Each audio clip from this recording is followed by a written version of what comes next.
Oh baby, oh, you came to the right page today, daddy-o. Can you dig it? Now give me some skin. Now I'm going to take off my glasses. These my jazz daddy-o glasses, because today we'll be talking about jazz. We're going to be talking about African-American music. Today it's called jazz. It's a music that a lot of people love. It's a really world-renowned music, and today we'll be talking about. So let me take these off because these are not prescription, but yo, these are. I had to put my daddy-o glasses, my jazzy-o glasses on for a minute. Now today we're going to be talking about, like I said, jazz, African-American music. And for nearly the first half of the 20th century, from about 1950 to 1955, the African-American music called jazz was the dominant form of popular music, dance music in the United States. Note though that jazz was said to have started in the late 1800s. Just like hip-hop, it is very influenced from earlier blues, folk songs, and ragtime and other African-American musics created in the 1800s and transcending into the music and dance bands existed before jazz. But after the rise of jazz, there was still many dance bands that did not play jazz and didn't even want any parts of jazz, and didn't even use jazz elements at all in their music. And a lot of jazz artists did not look at jazz as a mainstream music at the time, but the music they played, as far as jazz was for themselves, it wasn't meant for everybody. It was something that, came out of very, very low income areas. So they looked at it for them, not for everybody to listen, but obviously eventually it became popular and became mainstream. Now, this was to free themselves from, the uptight standard marching bands and the regular dance that everybody was doing, which most found not challenging and to be very, very, very repetitive at times. So they were liberating themselves from the norm, and basically they didn't want to be that cookie cut scissor marching band or regular dance that everybody was doing. Now jazz was originated earlier in the century with small bands, but it's actually small bands that were 5 to 7 players in a style that became known as New Orleans, where jazz was first nationally defined. Daddy-o, I gotta slow down sometimes. And and jazz was propelled commercially, most notably by the big piece bands, the 12 to 15 piece big bands. And these usually had both male and female vocalists in a style that became known as swing in the 1930s, and that's another video that I'm going to do is swing as well, so watch out for that one. So before the time though, there was a brief time period in jazz history that jazz was looked down on. Like I said before, jazz was looked at as a poor, low class, as much as any other music that came along that was created by African Americans. At first it was looked as low and poor class because at the time, only the poor people in poor areas were doing jazz, and it was something out of the norm. So it was looked, it was looked down on very much so at the time. And so after the development of jazz, the basic form of jazz has been, for the most part, not all the time, there's free jazz and all kind of different kind of jazzes, acid jazz, all kind of jazzes, but usually the blueprint for most jazz, traditional jazz people, I guess in a sense you could say, is the 32 bar format. Now, we have to understand though something about jazz. Jazz was more than music. It was a height of influence. It was a cultural movement, and particularly influencing the young. And the young were influenced by jazz in the sense of the way they dress, the language they use, like I said, like daddy-o, yo daddy-o, things like that. And the attitude, the glasses, the style, the lifestyle, which jazz was just like any music form. There was a lot of lifestyle of drugs, music, and women, and that's what it was of the day. And it's I think that's what a typical jazz player is known for, at least in that time period, which is way more than that. But that's what it's a lot of portrayed. We have to understand these things. So it was, in this respect, a prototype for both rock music and now jazz hip-hop. Roots are in the cities, and I'm going to name them off: New Orleans, Chicago, New York, Kansas City, Los Angeles, Philadelphia, and Detroit. And jazz has always been an urban music tied to urban nightlife, vice zones, or places where people do drugs, whatever your vice is, drinking, smoking, whatever it might be, dance halls, and inner city neighborhoods and concert stages. So jazz has always been around these particular areas. Anything that has to do with the urban environment, especially in America, that's where jazz was very predominant at the time. And in history in particular, with the urbanization of African Americans, dating from the movement from the South, when African Americans were moving from the South up north, and starting with the around the World War I time, when the job opportunities in the industrial scene in America opened up for them, as far as African Americans moving from South to North in the industrial age, and just the industrialization of the country at that time. A lot of African Americans moved up north, and particularly into urban areas, and conjugated all together. So jazz broke onto the scene at the same time as the arrival of the new Negro Renaissance. And also, this is known as the Harlem Renaissance. Actually, I made a video about it too as well.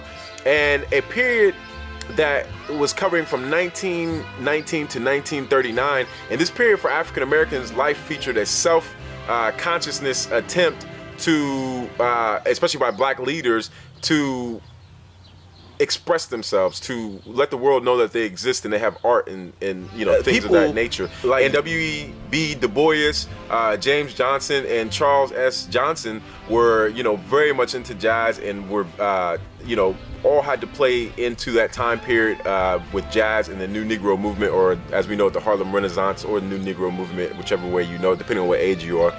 And those were a lot of the people that were around that time period and had, things to do with jazz and just the whole scene of the political movement for African Americans. So they believed to create a school of black literature, they had to produce great art. At the time, African Americans felt that art and, poems and music forms, and that's something that's already in our blood from Africa anyway, but and passed down through ancestry, but they thought that that was the number one key to move us along as a race in America. So they had to produce great art, and this would uplift the race in America and around the world, especially. A lot of people were looking from around the world and, had great pride when they saw new forms, and now you can hear jazz being played in Japan and all around the world, So, we have to remember that this is the period that was not just about art for African Americans in jazz, but more importantly, it was about the black political leaders who spawned during the Renaissance, including the black nationalists, the Honorable Marcus Garvey, and his Universal Negro Improvement Association. This all was around the jazz era, and the African Americans' response at that time to jazz was a very mixed. It was a very mixed era and very mixed time period with the people.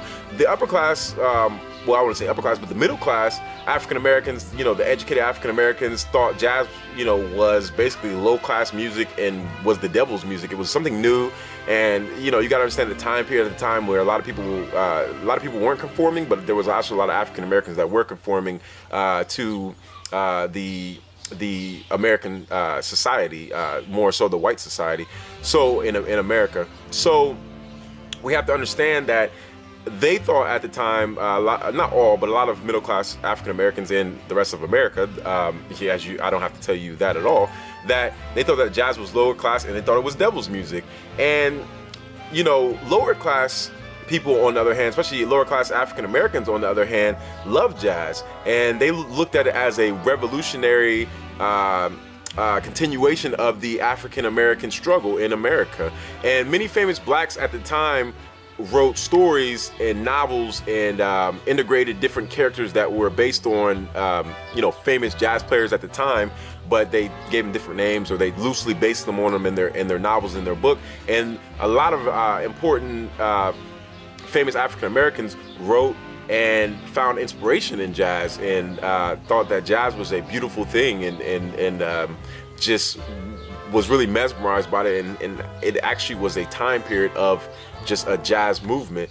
So jazz is a very, very big cultural expression for African Americans, and has greatly influenced American society as well as the rest of the world. And African Americans, as a whole, have influenced America, and African American history has influenced the world as well. So you know, when we look back at jazz is something that is very, very prevalent in my family. My mother, my father, my grandfather, everybody listened to jazz in my family. I don't really know any black person that doesn't listen to jazz. I'm not saying every African American does, or every black person in the world listens to jazz, but there's some form of jazz in every country. You know, you got Puerto Rican jazz, you have Cuban jazz, you have all kind of stuff. You know, you have African jazz back jazz at home. was Very big deal. We have to understand that jazz was something that was very influential, and it was very out of the norm at the time.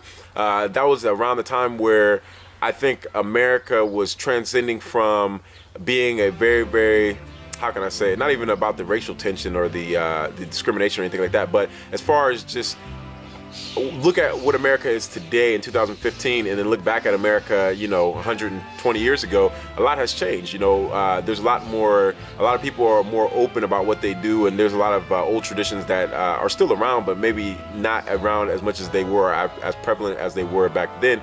So jazz was something that was very scary for a lot of people when it first came out and it first was introduced. So you know, jazz is something that we should appreciate and really love, and you know, appreciate the fellow, you know, jazz musicians that put so much work into it, because I love jazz, and it's, you know, seeing somebody play a saxophone or a trumpet or, you know, piano right in front of you, I mean, that's amazing. That's a talent, you know, straight from above, so from the Most High. So, you know, definitely note that jazz is a very important music for African Americans and for the American society, and just for the, you know, for America in general. If it wasn't for jazz, who knows what, you know, what kind of music there would be, and how music would be developed today. So before I leave today, after talking about this beautiful music, you know, our music, African American music, and everybody's music, but African American music, it's very deep and fond to my heart. I love jazz till the day I die, and you know, everybody in my family does.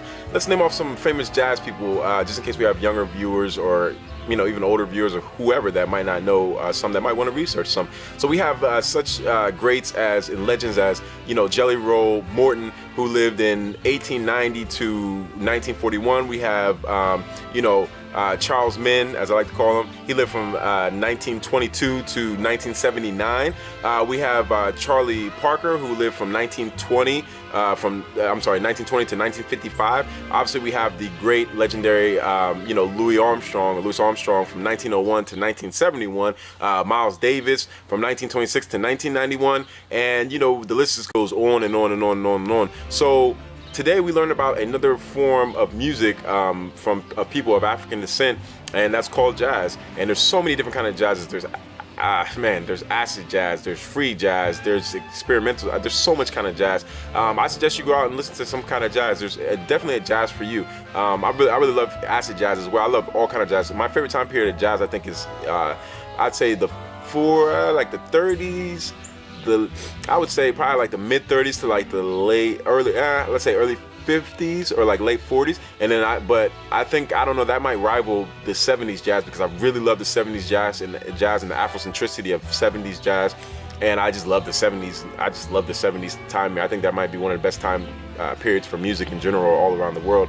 So go listen to some jazz when you get a chance, and as always, to all my African people around the world, yo, one love, and I'm out. Peace.